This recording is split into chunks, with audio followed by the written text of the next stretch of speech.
Hello, everyone, and welcome back to the Cookie Jar Golf Podcast. It's Bruce here. I hope you're all well and staying safe. For those of our listeners in lockdown, keeping sane in these tricky times. As always, you can get in touch with us at Cookie Jar Golf. That's on Facebook, Instagram, Twitter, and YouTube. Although the video side has slightly dried up, we're fortunate enough to be recording a lot of podcast content with a number of really cool guests. And yeah, we always love hearing from you, hearing any thoughts, feedback, other comments you may have, so do get in touch. This week, Tom and I are joined by, today I should say, Tom and I are joined by Adam Young. Adam is a PGA pro who is widely considered to be one of the bright minds in modern golf instruction. You may know him from his book, The Practice Manual, and also his blog, which are, refreshing departures, I would say, from most instructors' obsession with perfect swing mechanics. And Adam offers a refreshing take, really, on how people can improve at this game. And a lot of what he talks about may initially seem counterintuitive, but it sounds very effective. Hearing him talk about skill acquisition, skill development, different ways of practicing away from the monotony of just, beating balls aimlessly. And yeah, Tom and I thought it was fascinating hearing Adam share his philosophy and his thoughts on instruction in general in this kind of deep dive podcast. So yeah, I hope you enjoy it. And without further ado, I bring you Adam Young. Watch this.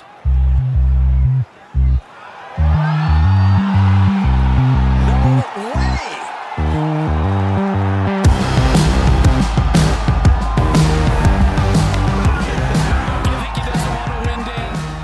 Adam, thanks very much for coming on the podcast. How are things? Thanks for having me on. Things are good, thanks.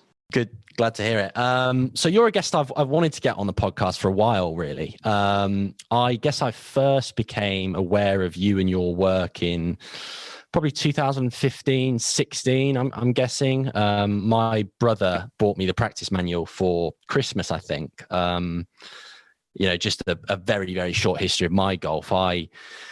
I guess cut my handicap relatively quickly when I was in my first year at university. I think I went from maybe 9 to 4 in 6 or 8 weeks and was enjoying, working hard at technique and being fairly dedicated and being a bit of a perfectionist and getting better. And then, quickly hitting that realization that inevitably we all go through, I guess, of just investing time and effort and then plateauing pretty abruptly and not being able to get any better despite all the time that you put into this game. And probably for the best part of 3 years, I'd say I kind of struggled to get any lower than 3 or 4, and stumbled across your book after my brother gave it to me, and just I remember reading the opening pages of it and actually not doing the normal thing and just getting stuck into it, but actually going on your blog first and reading up about you.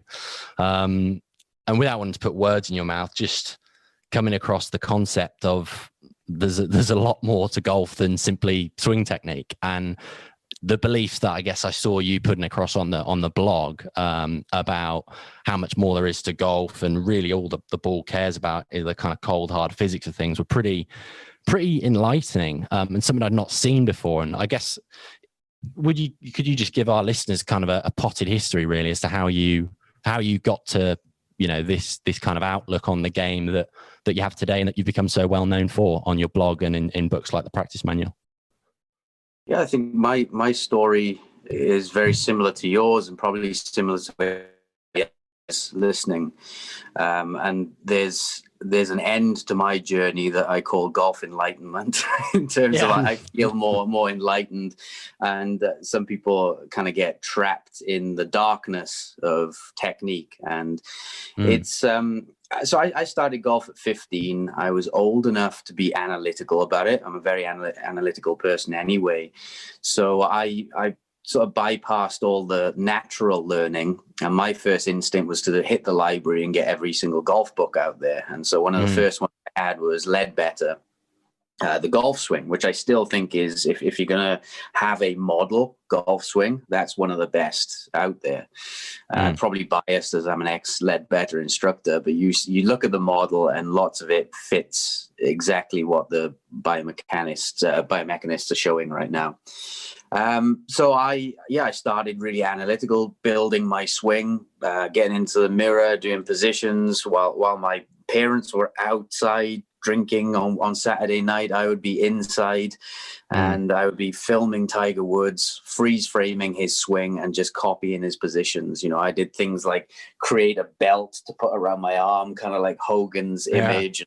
I actually tore my rotor cuff doing that. So that was my first lesson in, trying certain things that pros do that you may not have the flexibility to do. So my right arm always wants to fly.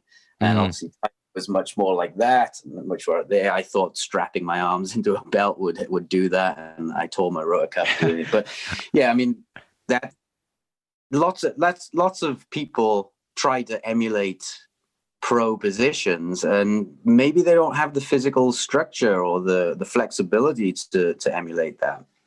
You can cause injury by trying it. But I saw success with that approach, you know, being technical at first. Yeah. As you would with any approach. I think if you go to the gym, right, you can pick any approach. You could lift a can of beans and you're going to see some success because you're a beginner. You're going to get newbie gains from it. But they hit a point where I was just copying these positions. I was having lessons. I was doing exactly what the instructor said. And I just wasn't getting better. I was getting worse. And it was frustrating. And I'm still a delayed gratification type of person. You know, I can still say to myself, well, I'll put the work in now and I'll go through that pain in order to get the reward later. And I think you have to have that in order to be a good player. Yeah. But it can also go against you, and you need to know when that point has been hit. And I didn't. And I kept trying to find this magical secret. You know, I remember looking at Tiger thinking, why does he hit it so far? Why? And is it because his arm's higher than mine? And I kind of quit golf for a while out of frustration. Really? Out of that frustration of not being able to improve. I mean, I got down to about 2 handicap or so. And then I quit golf and I said, well, I want to become a professional, a teacher, because I love the mechanics of the swing. I think that would be an enjoyable job to coach it. So I went to university, the Birmingham University degree. I don't know if you know it. It's called Applied Golf Management Studies. And so it's really a mix of a degree because you do lots of different things like materials science, physics, see the usual stuff, equipment, accounting. It's really eclectic. And in one of the material science lectures, we were sitting there with a physicist who knew very little about golf, but he obviously knew a lot about physics. And he was talking about impact collisions, and he was showing us golf balls hitting metal plates and talking about the physics. And you know, it was like a light bulb moment to me, because I think a few of us put our hands up. I can't remember exactly what he said, but a few of us put our hands up and said, well, what about this in the swing, this position in the swing? And what about that? And what about if you're 200 pounds of muscle versus 100 pounds soaking wet? And he looked at us and he said, guys, that doesn't matter. The ball doesn't know that. The ball only knows what happens in this area. And I was like, ding, ding, ding, ding, ding. And I thought, wait there. That can't be right. So I went to the range that night and I started tinkering with certain things. So I knew my path, my swing path is very in to out. And that's why I hit a big draw and blocks and hooks. And I thought, well, what if I just try and cut across it the opposite way? Just try and get the path to go left and not try and do it through left arm position or anything like that. Just literally focus on that 1 inch of space through impact. And all of a sudden I could hit a fade, like instantly. And I remember recording my swing because I was still in that analytical mode and seeing that I was taking it outside the line in order to do that. And I instantly went, oh, well, I'm not going to do that then because I'm doing it in the wrong way. And so I rejected it because I had all these preconceived ideas that, oh, you must take it perfectly straight back, like a textbook says. And so I rejected that idea, even though I was able to hit whatever shot I wanted just by focusing on two. So that was kind of my first light bulb moment or second light bulb moment that didn't really stick. And then as I started to get into coaching, I started looking at other swings and seeing guys like Furyk and actually having them on video analysis software and going through frame by frame and saying, well, how the hell does he do it? How the hell is Furyk successful? How is Nancy Lopez successful? She whips it way inside. John Daly does. Ray Floyd does. You could look at guys like, how is Matt Wolf now successful? Yeah. Takes the complete opposite end of the spectrum. And so you start to settle in on, well, they all look similar here, but they all have differences here. So you start to think, well, maybe a lot of what's taught in instruction is just kind of window dressing and doesn't matter. I don't want to say it doesn't matter necessarily, but can be open to more flair and more interpretation. Yeah. So it's not that changing the takeaway won't have an effect on your result, but it's to say that you don't have to have a textbook takeaway. As all these guys show, Furyk, Matt Wolf, you can list off a million guys.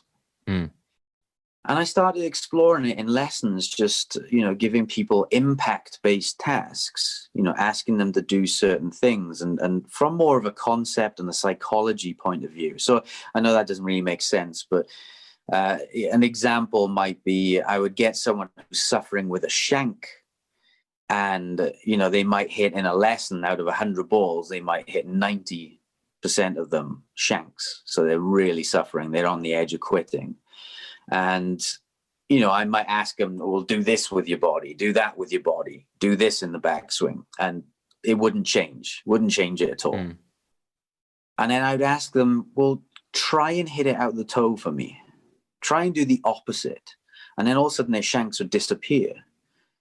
And so, as an instructor, again, that was a light bulb moment for me. Wait there, I can just ask a person to intend to do something different, and that changes something. But then I instantly rejected that as well, just like I rejected the poor takeaway. I said, well, I can't do that. That's not right. That's not the right way of doing it. Yeah. You have to do it through technique changes. You can't just tell someone to try the opposite. But what I found is that person came back a week later, a month later, a year later, and they're not shanking it anymore.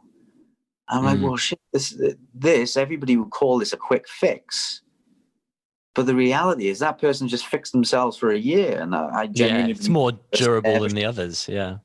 Yeah, exactly. So the irony of what most people call a quick fix, if you do it correctly, it can actually be the longest term benefit for you. And I started exploring these things with myself. I started intentionally hitting toe, intentionally hitting heel, and then layering on more difficulty. Well, let's see if I can do a big toe, a small toe. And I'm at the point now through practice that I've got a GC quad that measures it to the nearest millimeter. And I can call out to about 5 millimeter windows. So I could say, let's try and hit between 0 and 5 millimeters on the toe, then 5 and 10 millimeters on the toe, then 10 and 15 millimeters. I have players who are better than me because they get more practice than me. You can do it to the nearest 3 millimeter. Wow. And what I found through doing that, and through doing that for a long time, is it's like seeing the Matrix, where Neo looks at the world and it's just all numbers. It's like, it's literally like seeing that now, where I can literally just call out a number on the face, just say 5 millimeters on the toe, and I'm going to get really, really close to that. And so that's a really advantageous skill, because not only does it mean I have real awareness of what I've done. So if I'm on the course and I hit a bad shot, I'm not out there looking to the gods saying, well, what the hell was that? I know exactly what it is. It's like, okay, I hit it a few millimeters off the toe. So I've got that awareness.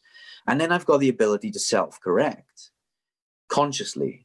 Because if I hit 3 shots in a row and they're all toe biased, I will just say to myself, all right, for the next few, I'm just going to try and nudge it towards the heel a little. Let's try 5 millimeters off the heel. Let's try that as an intention and see if that neutralizes the pattern. And so as a result, I never suffer with bad shots and with bad strikes anymore. Now, I'm not saying I'm a perfect pro and I could be on tour. I'm not saying that. What I'm saying is I don't suffer. So if a poor pattern occurs, I can fix it very, very quickly within 1 or 2 swings. And so that's how I came upon the concept of skill development. I see this as a different thing to technical development, So technical development is, here's a grip, here's a stance, here's your posture, here's your shoulder turn, here's a lead arm position, here's a wrist position. That's technique. That's the method employed. But skill is more about your ability to do a task. So if people are a little confused with that, the analogy I always use is if you're throwing a ball into a bucket, the technique you use, whether you use a basketball throw, a cricket throw, or an underhand throw, or sidearm throw, that's the technique. That's the method employed. But your ability to get that ball in the bucket is a skill. And a skilled person can use multiple different techniques. A skilled person could throw it basketball underhand. They could use all different techniques. They might find one that works better for them. And that's where the blend between skill and technique comes across. But I started thinking, well, what's the golf version of that? And so I said, well, what skills are there? And we've already talked about one, face contact. So what is your ability to contact the center of the face? And, what's your ability to move it around the face at will? Because if I have two players of mine standing on a tee and they're both flushing it out of the sweet spot, you might say, well, both of those are equally skilled. Well, I would say, let's test it. Let's see who can move it across the face. And if I ask them both to, you'll find one of them can move it better than the other. Another one might be stuck. They might not be able to move it from the sweet spot, which sounds like a good problem. And it probably is for the most point. Or you might see a player who moves it, but too much, or in the wrong direction. So if you ask them to hit the toe, they move it towards the heel. Or if you ask them to move it a little towards the toe, they move it a long way towards the toe. So again, your ability to move it is one thing, but your ability to move it precisely is how I define skill. And skill is important because those two guys on the range who are both flushing it, one day they're going to wake up and they're going to have a bad pattern. Yeah. Doesn't matter how much you practice, doesn't matter how good your swing looks, one day you're going to be warming up and boom, you shank it. Look at Dustin Johnson the other day. He fatted it, right? I mean, he won the tournament, but he hit the fat shot. Shit happens. You get tour players, they go through bouts of the shanks occasionally. And, the ability to then correct that is very important. Yeah, exactly. Or they hook one. And I remember if I hooked the first shot of the day as a junior, I'm like, I might as well walk off the course because this is going to be a disaster. Whereas now if I hook one, I have the ability to correct that through the round, and I have the ability to correct it precisely as well. Yeah, it just reminds me. I went through a bout of the shanks, and I went down to see a pro near us, and I said, "Look, I'm just hitting hosels all day, every day." And he said, "So he said, look, address the ball, and then just move an inch inside the ball. So dress like an inch inside the ball. Imagine there's an imaginary ball there." And so I did that. He said, "Right, now take a swing and miss the ball," which I did. He said, "Right, no, so we've established that you can just swing a normal swing. So now we just need to put that ball there and do the same thing." And he did the exact same thing as you. So maybe he's read your book. It was only a couple of years back. And he said, "Right, just hit out the toe." And I thought I was hitting, proper toes, or felt like my pattern felt like I was just going to be hitting out a toe, but suddenly I'm hitting out the middle and your shanks are gone. You're like, okay, well, yeah, that wasn't that hard, was it? And that's quite a liberating thing, really, isn't it? Because the ability, I think, just going back to when I was struggling with my game, obviously we still go through patches of it now, but the really dark moments, I think, in golf are when you don't know why bad outcomes are happening and you just can't make sense of it, really. And I guess what you've just talked about there, Adam, is liberating for a golfer, because it's like, it basically is saying that consistency in this game is really a myth. People talk about wanting to become more consistent as a golfer, but actually it's a myth. And even the best players in the world, I think, you reference this in your book or certainly on your blog, they will regularly go out and shoot 4 rounds in the 60s and win in a tournament and shoot mid-70s and miss the cut.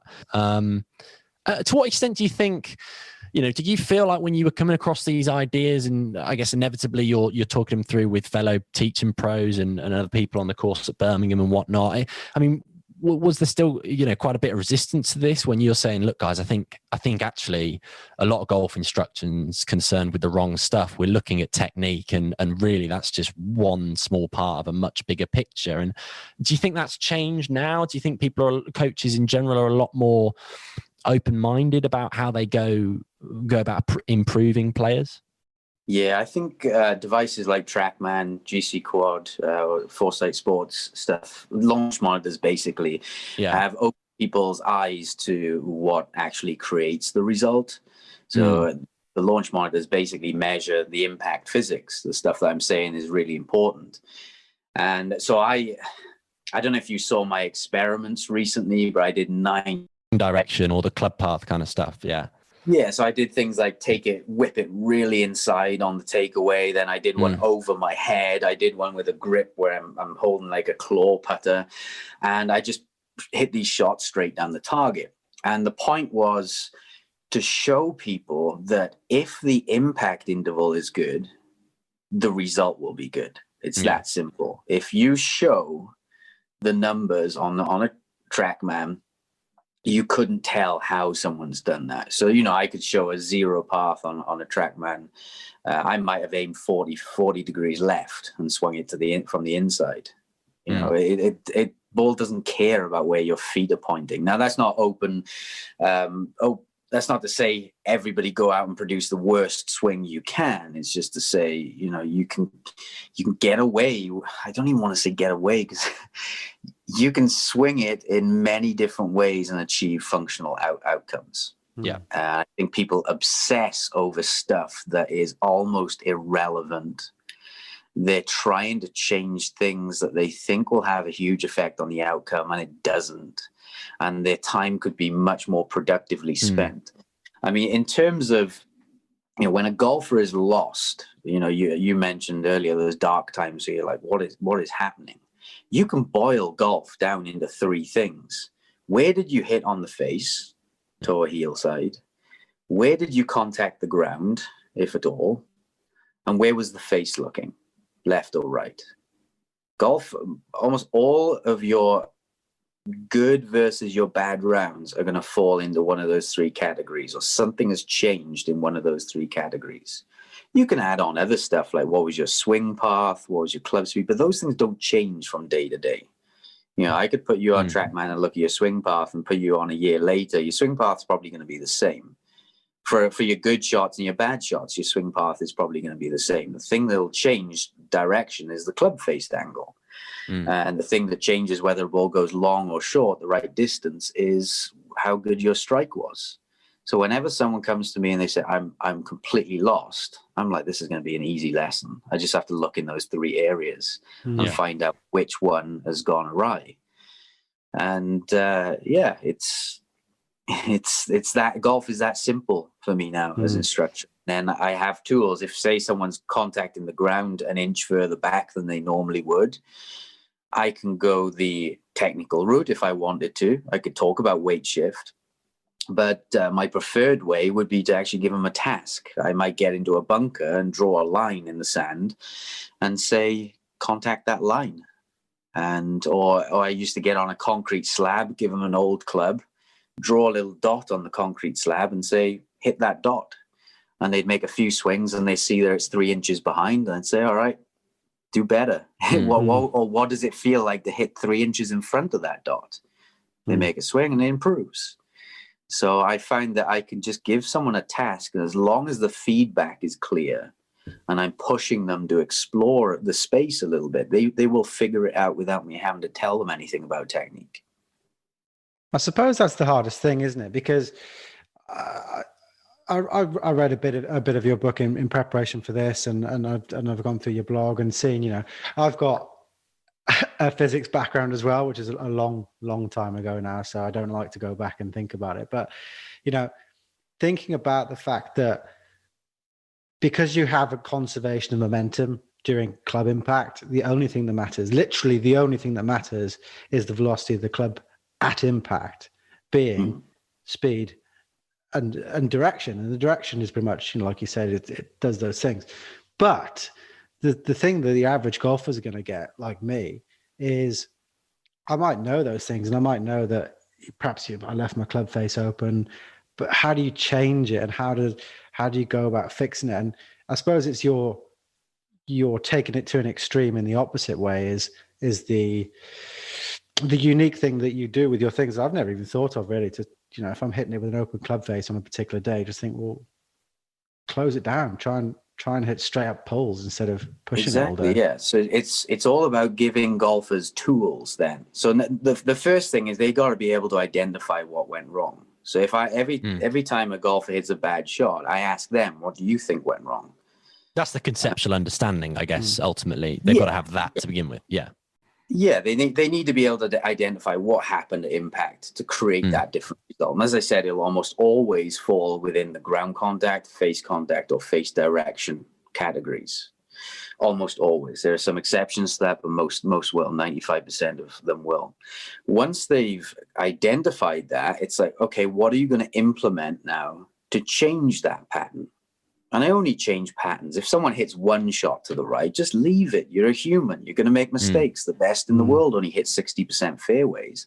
But if you've hit 3 in a row to the right, it's like, okay, we got a pattern going on here. What are you going to implement to change that? It could be something technical. I'm not anti-technical. Sorry, I get Americanized. You've been there too long. I've spent time trying to Americanize myself, and now I got to undo it. Yeah, so I'm not anti-technical. If someone does have an open face, you might suggest, all right, let's take a stronger grip. But you can also go the feel-based route, which is what you were talking about. The feel-based route. That's two in the swear jars. There we go. You're still a Welsh boy from the Valley. We've got yeah. We've got a soft spot for South Wales on here, haven't we? Yeah, we're right. You go very Welshy now, get my Welsh accent on so everybody can understand me. So yeah, you can go the feel-based route, which is how you develop feel. You explore the scale. What do I mean by that? If I have a complete beginner, I might say to them, hit a shot to the left. I'll tell them, club face controls the direction, or club face is going to control where that ball starts. And I'll say, you can do it any way you want. I'll say, explore, experiment. How are you going to present that face more closed? And most people say, no, I'll just start with it closed. And I say, yeah, okay, it's fine. There's no rules in golf that say you can't start with it more closed. And so then they'll hit a few chip shots. So if they're not skilled at all, I'll get them to do it with putting. I'll say, right, hit a shot to the left with a putting swing. Now hit a shot to the right with a putting swing. All right, that's level 1 achieved. Yeah. Now do it with a chipping swing. That's level 2 achieved. Now do it with a pitching swing. That's level 3 achieved. Now do it with a full swing. That's level 4 achieved. And I can actually take out a lot of the strike stuff, because while people are doing this, they may hit a bit more on the heel or toe. But the launch monitors will measure the club face. So I can just say, look, you achieved the goal of open club face, closed club face. What's the next level? Well, let's do a big right and a small right, and then a big left and a small left. All right, you're up to level, what is it now, 5? All right, level 6. Let's do a big, small, and medium on both sides. You're hitting 6 different parts. All right, let's move on a level now. Let's constrain it a little bit more. So, okay, you've got to do a big, medium, and small right, but they all have to be within the target to, let's say, 40 yards right. And then you just constrain more, or you add more layers on. I've got players who can do like 8 different ones to the right and 8 different ones to the left. With some of my elite players, I'm calling out to them, present the face 1 degree open, now 2 degrees open, now 3 degrees open. And we didn't teleport there. We've gone through all these stages to get there. But now through going through those levels, the more they've practiced that, the more they've gone through those levels, they build feel. And they build that feel to the point that if I say to them, present that face 3 degrees open for me, they will get it to within a degree either side. So they'll get it very functional. And that is massively important when they're on the course one day and a snap hook pattern comes. Because all a snap hook is maybe 2 or 3 degrees closed with the face. But now they know what it feels like to do the opposite. And that's kind of my golden rule for golf, right? Is take your pattern, wherever it is, if your pattern is left, and feel or implement something that is the opposite side of that until it neutralizes. So if you are presenting the face 3 degrees closed, try and present the face 3 degrees open until it neutralizes. You know, sometimes we overdo it, sometimes we underdo it. That's fine. You can calibrate that throughout the round. And the more you build these fields, I call it a field database. The more you build these fields, the field database, the better and more precisely you can do these tasks. And it gets to the point where my players are so good with these tasks that they don't even think about their technique anymore because there's no need to anymore. Like I ask players, some of them, I'm like, well, I remember when you came to me for the first lesson, you were worried about, you know, your right arm position and this and that. And they laugh and they go, yeah, I'm not thinking about that anymore. I'm just trying to calibrate my face strike or my face direction. That's all I'm worried about. Yeah. And it seems counterintuitive, I guess, in a way. Like if you to say to someone, you know, actually, if you try and hit the center, you try and hit the face off center deliberately and shut the face down and open it up and top the ball, hit it heavy. If you try and do those things intentionally, actually your ability to hit the ball dead flush out the middle with a functional path and face and produce good golf shots goes up. And it's interesting, actually. I think TaylorMade released, you know, some of their fitting videos maybe a month or two ago, and seeing like DJ and Jason Day trying to top a driver intentionally and how good they were at it. And I think there's also a video of McIlroy from years and years ago of doing it.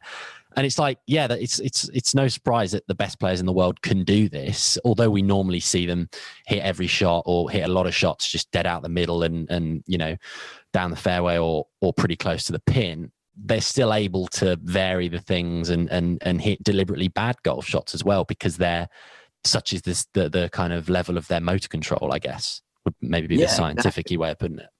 Yeah, you could call skill motor control. It's the ability to achieve a task, and that's a good way of separating skill and technique. If people are still thinking, well, how is skill different to technique? Well, when McIlroy tops the ball intentionally, that's poor technique, essentially, because he's topping the ball, but it's incredible skill because he's hitting the top millimeter of the ball. And all players have these skills. You just might not see them because obviously they're going to be hitting shots how they want to, but their ability to calibrate errors consciously and unconsciously is defined as skill. So I did a video recently where I hit 20 shots in a row, I think, on my simulator, and they were all close to the target. And I posted up was saying, what you don't see here is that I'm feeling like I'm trying to hit out of the heel. And I'm trying to hit with an open face. I wasn't. I was hitting center face with a square face. Center strike with a square face. Or but my intention was different to that. People don't see the intention. Is that just because on the day you were hitting particularly heely shots and closing it down a bit, and you thought, well, I'm just going to try and feel something else and getting that sort of neutral path, or?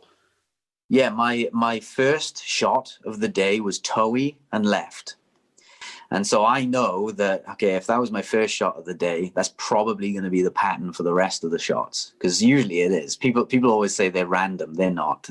If you watch someone on the first tee and they shank their first ball, you can guarantee that if you followed them for the rest of the round, every shot is going to be heel biased. It's going to be close to the shank. So people are pretty consistent with their patterns. So yeah, I hit my first shot out of the toe and left. So I just neutralized that. I tried to hit it from the heel, which is the opposite, and I tried to hit with an open face. And I have those feels already built because I've practiced that. That's the thing. You can't do that on the course if you haven't practiced. Is it difficult for you then? You're playing and you're playing around a golf and you've got that feel. Okay, I need to recalibrate. It's going to be, you need to feel like I'm a little bit out the heel, a little bit open. At some point in the round, do you then switch to, hitting heely open shots and you need to then recalibrate? Yeah, I mean, that's what calibration is, right? You're going back and forth trying to find that sweet spot, and not necessarily the golf sweet spot, but the sweet spot between right and left, between fat and thin, and the sweet spot between heel and toe.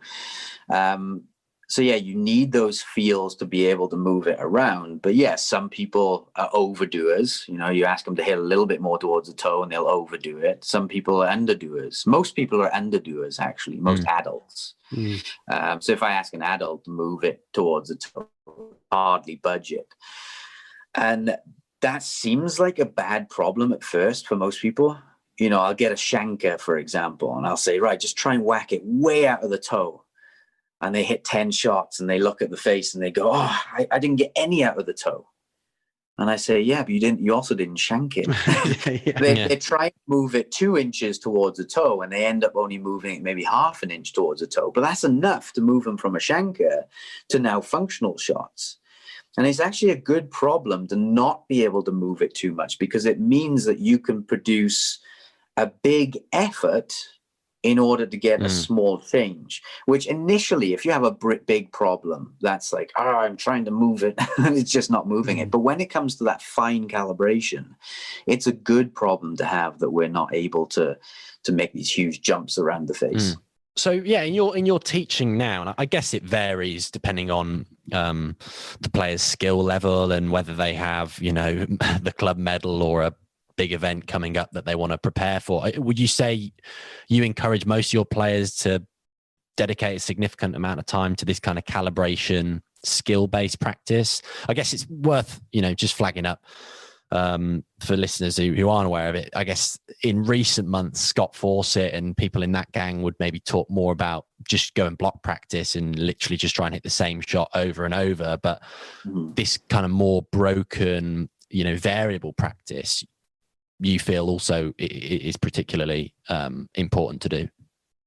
Yeah, I just look at a player and say, what is this player lacking? I suppose a negative way of let me rephrase it. What does this player need more of? And so, yeah, you have some players who just have horrible techniques. Like I said, I'm not anti-technical. Some players have techniques that it's never going to be consistently functional.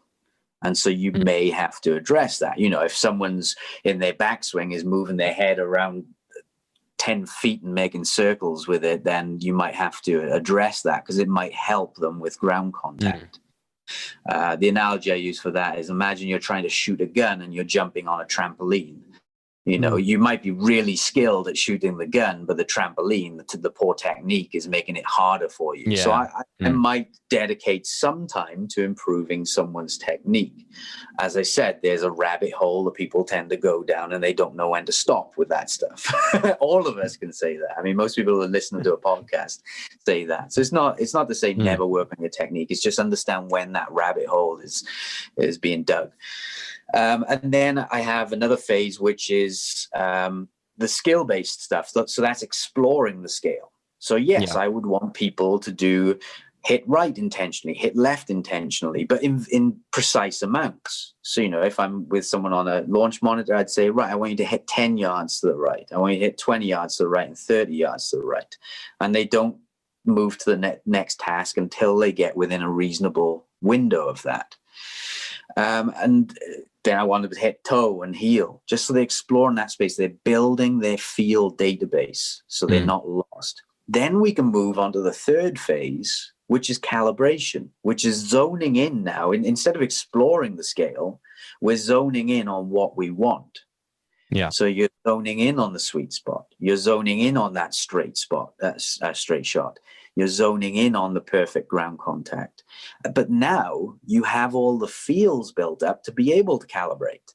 It's very hard to calibrate if you don't know what hitting further forward and further back like, or if you don't know what an open and closed feels like, face feels like. But once you've got those feels from the prior phase, it's easier then to calibrate. So it's not a swing-based focus. It's a very outside of your body impact-based focus. And then, so those phases I would do in kind of off season a little bit more, especially technical changes and the skill-based stuff, or I call it experimental. I'd want to do more of that in off season, because I probably wouldn't get people to hit right and left, toe and heel right before a tournament. there are people who can do well with that, but I wouldn't want to open up Pandora's box right before a tournament. And there's, you know, you need to do that in the right place. And there are reasons why tour pros don't make huge swing changes before tournaments as well. You know, you hear Tiger talking about peaking for certain events. He's going to make any swing changes weeks and weeks in advance. So yeah, those first 2 phases will be more off season. And then we have a final 2 phases. I'll skip one of them. I'll go straight to transference. Transference is just game-like training. So it's simulating the game of golf. So it's preparation for a tournament. So how would I prepare for a tournament? I would hit a wedge towards a target. Then I'd stand back. I'd get my driver. I'd hit a driver towards a target. Then I'd stand back, get my 7-iron, hit a 7-iron towards a target. You're mixing up clubs because that's what golf is. You may even play a game where it's quantifiable. So you may, I've got a simulator, so I'm lucky I can play courses on the simulator. If you're on the range, you might do what Hogan did, play the holes in your head. You know, imagine the first hole and say, all right, the fairway would be between there and there. If you hit it, your next shot, you can hit an 8-iron. If you miss that fairway, your next shot, you have to hit a 4-iron. And so you're giving yourself a little bit of consequence as well. If you played that game with a playing partner as well, and you play for a bit of money, whether it's a drink at the bar later or $5 or whatever, that adds more pressure to it. So the more elements you can produce in that form of practice that simulate the game itself, changing clubs, changing targets, a little bit of pressure, some consequence, that is going to get your brain ready to transfer your skills to the course. So when I'm deciding with a player, you know, what should we work on? As I said, what are they lacking? Do they have an ability to move it around the face? If no, then we're going to work more on skill-based stuff. Do they have the ability to move it around the face, but they just can't find the sweet spot? Let's work more on calibration. Do they have the ability to hit good shots, but they just can't transfer it to the course? We're going to work on transference training, which is game-like training. Yeah, this is killing me. We're obviously still in lockdown. I'm just thinking, Christ, when I just need to go hit some balls. It's interesting for us because like we're going through a phase now where obviously since the beginning of January we haven't been able to swing a golf club, and it's unknown when we are going to be able to swing a golf club. And you know, you got so much going through your head now. It's like, oh yeah, I should try this. I should do this. But when I go back to swing a club, it may be like I've never swung a club before in my life. You know what I mean? Yeah, we all go through that, definitely. And the thing I would say there is, again, go back to the big 3. What has changed in those big 3? And then work on calibrating them. And at first, obviously, you're not going to have the ability to change them, but just improve your awareness at it and then go through the exploration, exploring the scale, and you'll build your ability to do this. You know, sometimes people say, oh, well, I've been doing the skill work stuff for a week now, and I'm not seeing that much success. And I say, well, you've been practicing this swing position for 3 years. You give that 3 years. That didn't help you at all. So give the skill-based stuff a little bit more time. Like I said, it's like seeing the Matrix. The first time I tried this stuff, I couldn't do it. So the story I tell of that is the first time I started coaching, I was standing on the tee and I was demonstrating to some beginners what a top shot looks like. And so I hit my first shot and it was good. And I said, this is what happens when you hit a good shot. And if you ever hit a shot like this, it means the top of the ball. And I made a swing and I flushed it down the center. And I said, oh, sorry, that's not what it looks like. Let me get another one. And I couldn't hit a top shot. I literally couldn't. The best I could do was thin it a little bit. I was locked into this good shot, which again sounds like a good problem. But I said to myself that night, you know what? I'm gonna be the Jesus Christ of golf, and I'm gonna give myself, I'm gonna sacrifice my own game for the good of my coaching, and I'm just gonna go off. And that night, I practiced topping it for about an hour until I got really good, like McElroy. And I wasn't that good that day, but the next day when I tried it, it was much easier, right? This is like anything. The next day you try something, it's much easier. And then all of a sudden, about 3 days, a week into it, I could top it like McElroy. I could just nip the top millimeter of the ball. like I said, it was like seeing the Matrix. It's like, oh my God, I can sense the space now. I can sense the up and down motion of the club really finely. I didn't have that a week ago. This is amazing. And so give the skill work time, because you know, the first time you do it, just like anything, you'll be, I'm not feeling this. I don't understand it. It's not, I'm trying to hit out the heel. I just can't move it. But try it again a day later, and all of a sudden you'll be able to do it better. Try it a week later. Imagine doing it for a year. You will have really good control over it.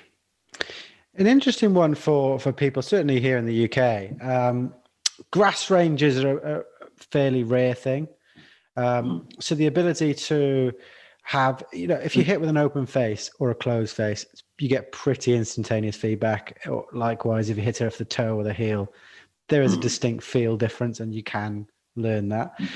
If you're at a mat driving range in the UK and you're hitting off mats, anywhere in the world you're hitting off mats, doesn't really matter. How do you attain that feedback of, you know, I suppose where I'm going, you can hit a ball a quarter of an inch fat or a half an inch fat on a mat, and you'll have no idea, because it kind of gets that bounce and you flush in. How do you go about getting that feedback when it's kind of on a mat, if that makes sense? Yeah, so feedback is huge. I'll go through the 3 sources of feedback that I use. The ball flight is the feedback for your face.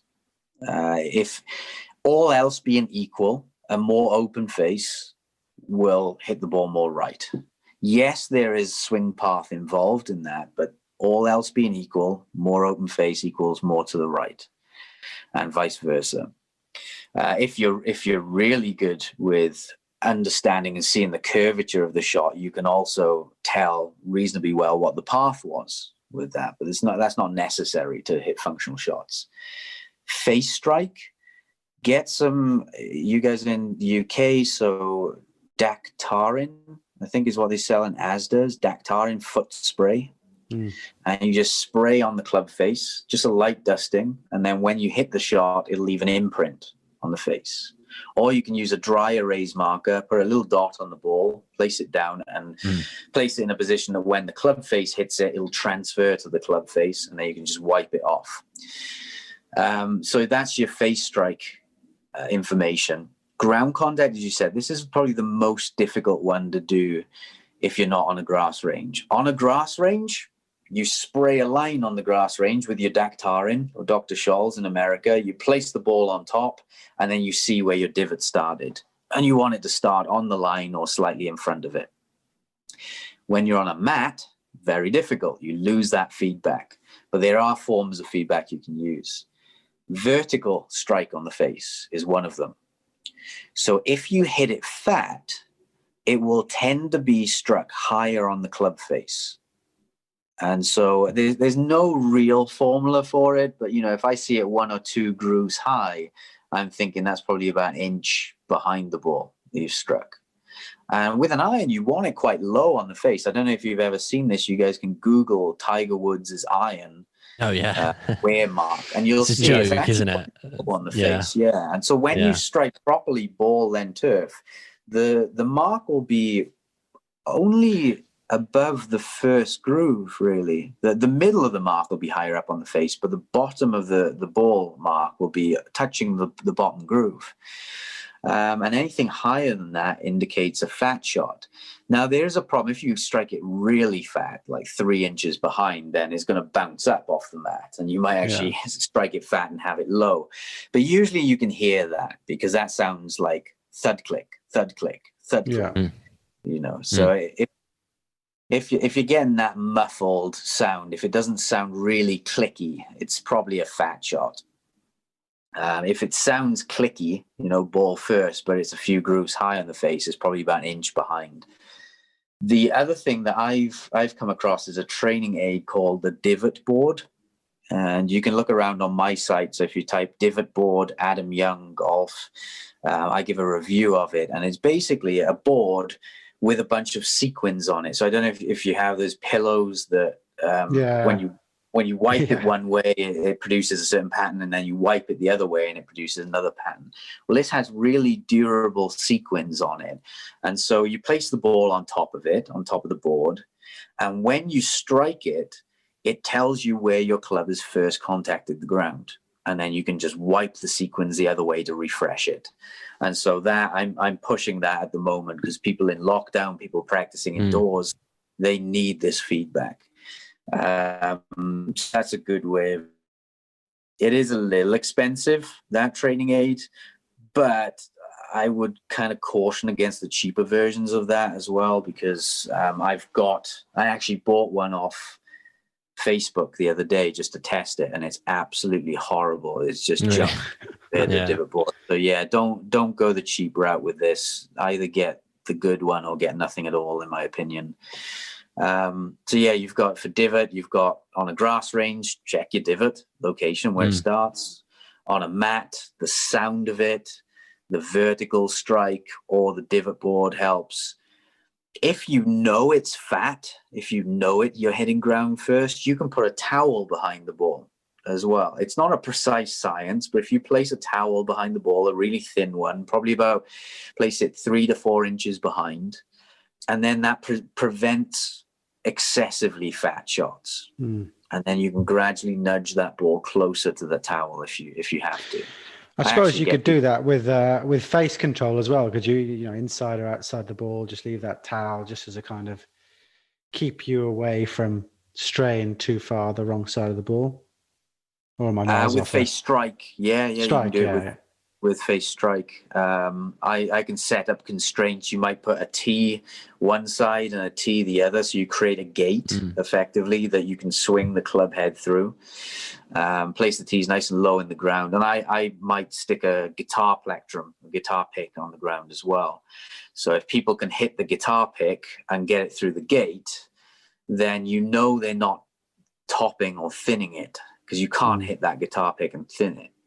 If you place a towel behind, you can't fat it. So all of a sudden, by setting up that little station with a guitar pick, a T either side of the club head and a towel behind, all of a sudden you've eliminated or you're guaranteed improving flushing. Yeah. Contact. Yeah. So you're guaranteeing a good strike effectively.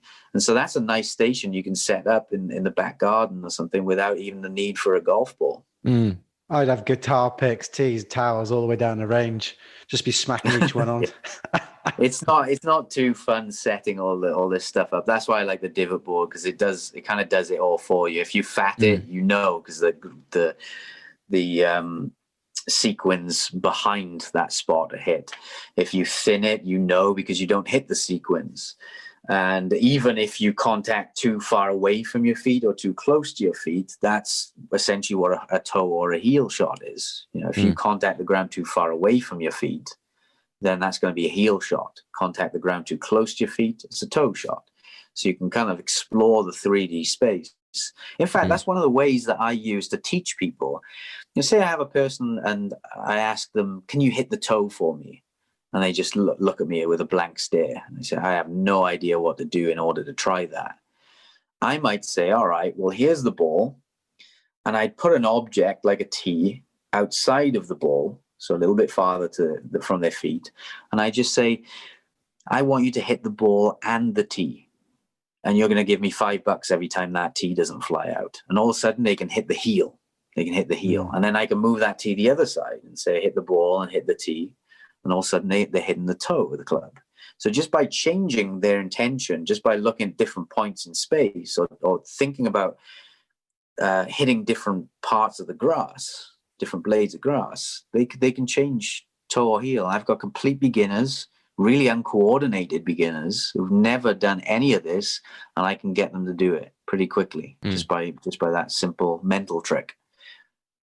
Yeah, I mean, if there was one big takeaway, I guess, from your book, in my experience at least, it was just the kind of vast number of ways you can be more curious about golf and just getting better at this game. And yeah, I mean, for anyone interested, Adam's book and your blog post, just fantastic resources for improving. I think it's a pretty telling statistic actually, that despite all of the noise about the distance debate and how much further the ball's going, average handicaps over the last 2-3 decades really have not changed by any significant amount. And I guess another kind of related point is seeing how many brilliant young players there are on Instagram posting, essentially swing porn of how well they swing it, and not actually seeing that many of them, succeeding on the bigger tours. Just both point towards a kind of a different approach to getting better. And Adam, really appreciate you coming on the podcast and talking us through or giving us a neat insight into how you go about improving players. So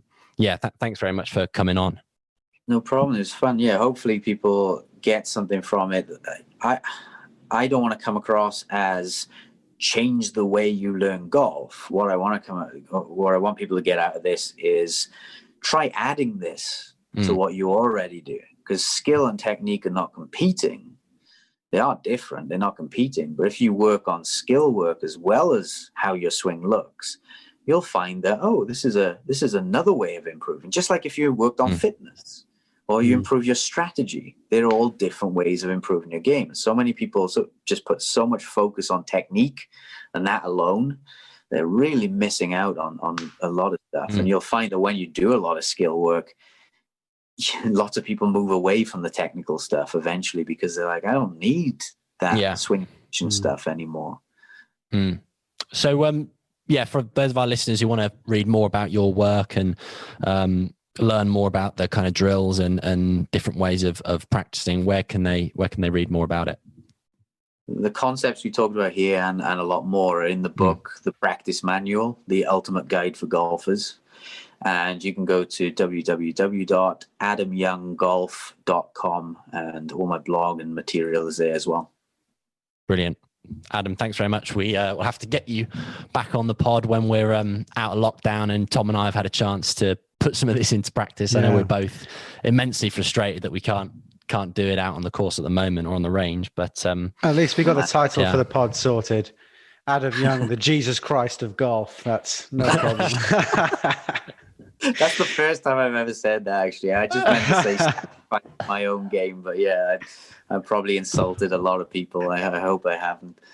No, it's perfect. Well, no, thank you so much for coming on. It's been a blast. Watch this.